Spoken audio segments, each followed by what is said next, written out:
friends, today we are going to start with the third lesson of Behind the Little Girl by Catherine Mansfield. Catherine Mansfield was a prominent New Zealand modernist short story writer.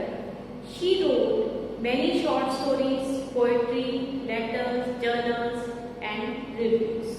She was a rebel and a modernist who lived her short life of 34 years. She died in 1970. This chapter, The Little Girl, is about the relationship of children with their parents. Children, sometimes in your childhood, you feel that your parents are very strict and they don't love you. But as you grow older, you find that their strictness is just for your benefit. So, let us read the lesson and see the little girl Kezia's relationship with her father. To the little girl, he was a figure to be feared and avoided. Every morning before going to work, he came into her room and gave her a casual kiss, to which she responded, "Goodbye, father," and oh, there was a glad sense of relief when she heard the noise of carriage growing fainter and fainter down the lawn. So, this is the story about a little girl, Kezia. To this little girl, his father was a figure to be afraid of. Means she was very much afraid of her father, and every morning before going to work, his father came to her room and kissed her, gave her a casual kiss, to which she responded, "Goodbye, father." She said goodbye to her father, but she felt a great sense of relief when she heard the noise of carriage, which his father used to go to the office, grows fainter and fainter. Means the noise gets reduced and she felt relaxed, she felt relieved that his father has gone. In the evening, when he came home, she stood near the staircase and heard his loud voice in the hall. "Bring my tea into the drawing room. Hasn't the paper come yet? Mother, go and see if my papers are out there and bring me my sleeves."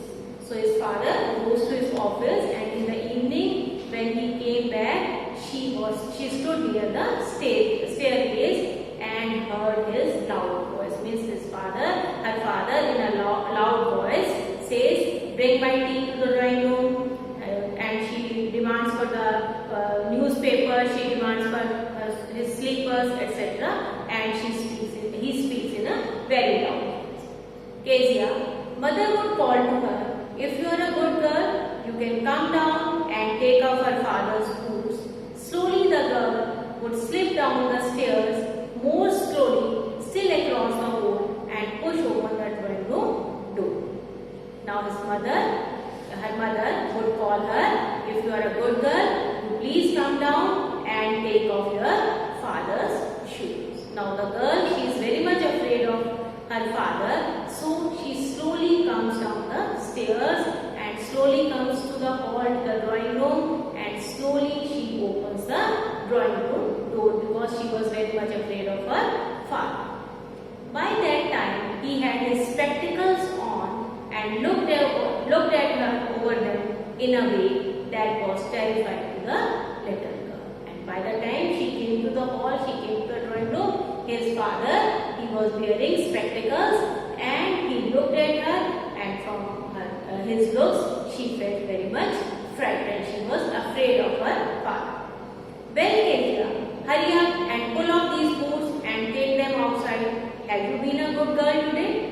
Now, her father asked her to put off his shoes and put them outside, and he asked him, "If you have been a good girl that day or not?"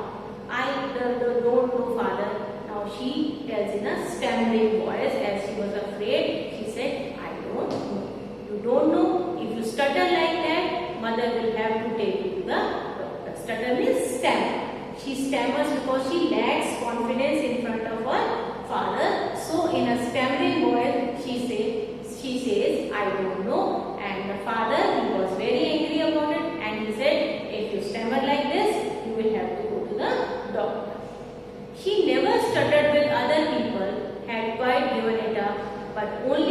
father because then she was trying so hard to say the words properly. Now she doesn't stammer in front of other people. She talks confidently with other people, but because she was very much afraid of her father, she stammers in front of him. What's the matter? What are you looking so wretched about? Mother, I wish you taught this child not to appear on the brink of suicide. Here, carry my teacup back to the table carefully. Now the father is very much strict and asks, what is the matter? Why are you looking so wretched? Wretched means so unhappy. Why are you looking so sad? And he said to his mother, to the grandmother of Kedia, that you should taught this girl something and she should not look like that she is about to commit the suicide. Here, Kedia, carry my teacup back to the table carefully. Then he talks to Kedia that keep these teacups to the table. He was so big, his hands and his neck, especially his mouth, when he yawned. Thinking about him alone was thinking about the giant. As I told you earlier, Kedia was very much afraid of her father, and she thinks that he has a big face, he has got a big hand, he has got big hands also, and so to him he looks like a giant, he looks like a monster.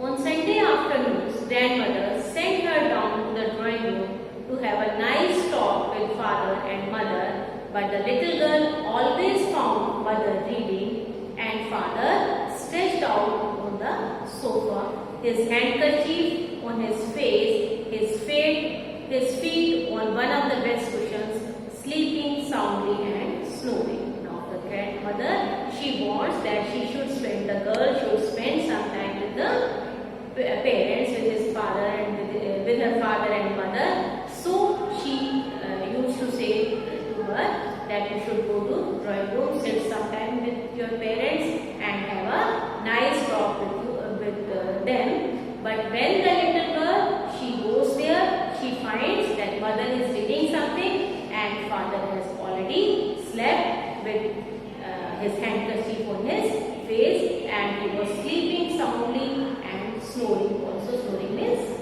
taking out sounds while sleeping. She sat on a stool, gravely watched him until he woke and stretched and asked the time, then looked at her. She sat on a stool.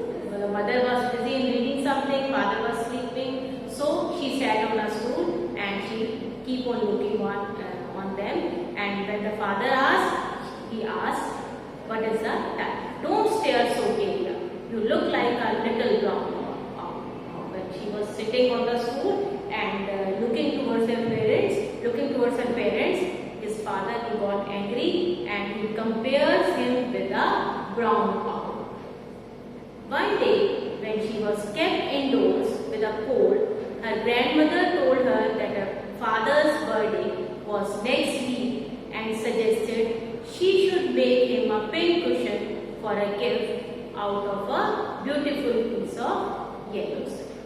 Now one day when she was not feeling well, she is having some cold and fever, she couldn't go out to play. So her grandmother told her that father's birthday was approaching. It was in the next week. So she suggested him to make a beautiful piece of cushion for her father, so that she could enjoy a good relationship with her father. Laboriously, with a double bottom, the little girl stitched 3 sides, but what to fill it with, that was the question. The grandmother was out in the garden, and she wandered into mother's bedroom to look for scraps. On the bed table, she discovered a great many sheets of fine paper, gathered them up, tore them into tiny pieces, and stuffed her case that sewed up the 4th side. Now, the grandmother gave her a beautiful yellow silk piece and asked her to make a beautiful cushion for her father. So she laboriously, with great effort, she stitched the 3 sides of that cushion, and now she thinks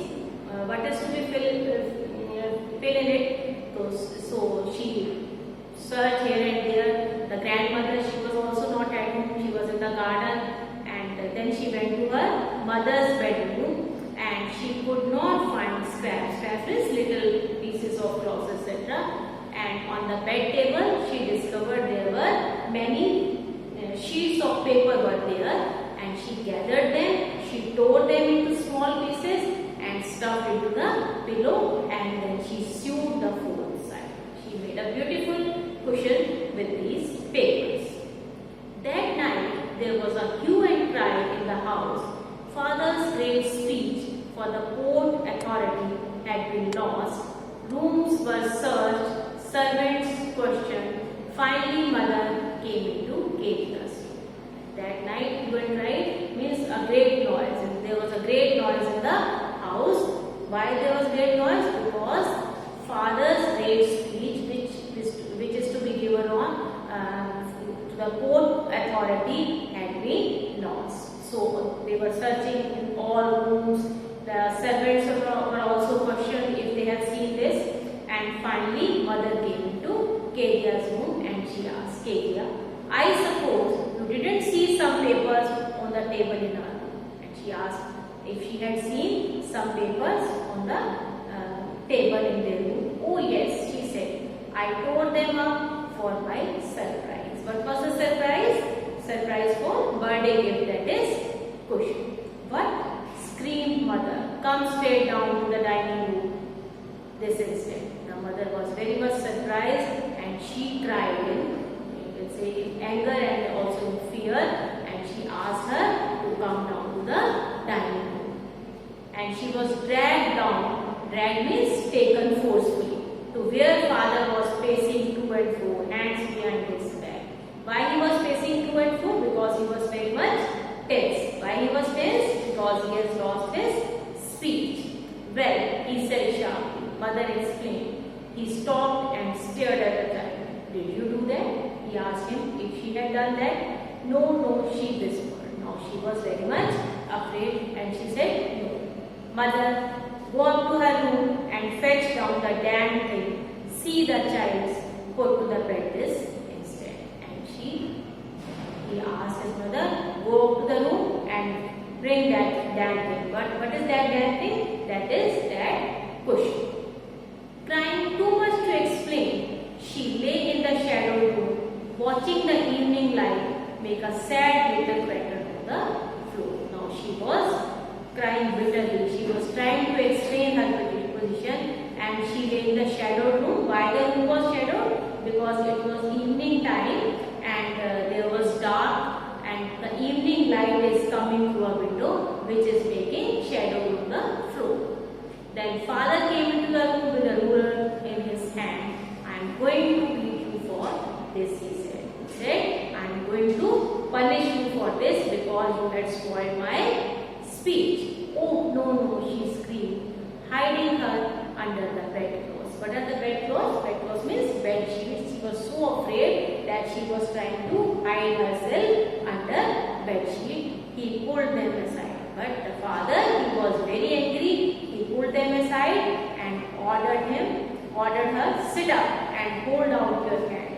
You must be taught once and for not to touch what does not belong to you. Now the father, he wanted to teach her a lesson that that in the future she would not touch such things which are not hers. But it was your birthday. Now she is trying to explain that she was making a gift for his birthday. Down came the ruler on her little pink palms. Hours later, when grandmother had wrapped her in a shawl and rocked her in a rocking chair, the child clung to her soft body. Now she was trying to pacify her father, but the father, he was very angry and he was not ready to listen anything, and the father, you can say, beat her. And hours later, when grandmother, she wrapped her in a shawl and she sat on a rocking chair trying to console the little child, and the child clung to her soft body. What did God make father's body soft? And she was crying and she was thinking why God had made fathers. For her father was very, you can say, part of the chapter. Next part of the chapter we will do in next class.